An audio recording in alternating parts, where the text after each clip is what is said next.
which gets me to that other spot. We've talked about bullwhip effect before. Yeah, there's a lot of materials that I give out, but bullwhip effect is real.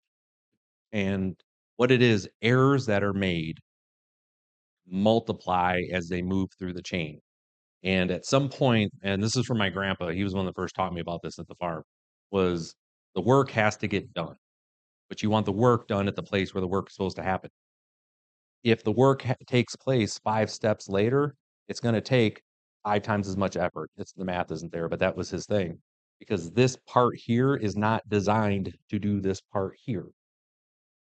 So when you are getting your data on and you're getting these feedback piece where the stuff is happening and this you're identifying it here, but it was here, understand it. You wanna work backwards and figure out how can we put gates on each one of those handoffs to ensure that we catch the errors as close to where they happen as possible before they move on. Because the amount of work it takes to fix over here is immense. Because yeah, I have to these folks have to stop working. So that's already pushing stuff back.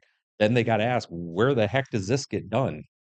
Oh, then they have to leave or figure out. And then now this person who did it, but didn't they there was no checkpoint on the error, their error checking, they now have to stop what they're working. Math, and all of a sudden you've lost 5 times as much stuff.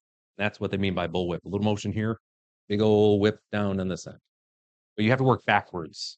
You can't, and that's the hardest part when to get people to understand. Do not go to the source of the error. You have to work backwards through the system and ask questions about how did this get through here? How did this get through here? Because a lot of times you want to put a checkpoint in here, the error is still going to get through because you don't haven't have anything to check it in future state. You want to have your checkpoint, whatever that looks like on your gate, in at least one step prior to where you need to use it. Again, you guys who read the goal, right? But there's a step where they had quality assurance after the the furnace where they're tempering the metal in this production facility. 30% of the stuff was failing quality assurance on the other side of the oven.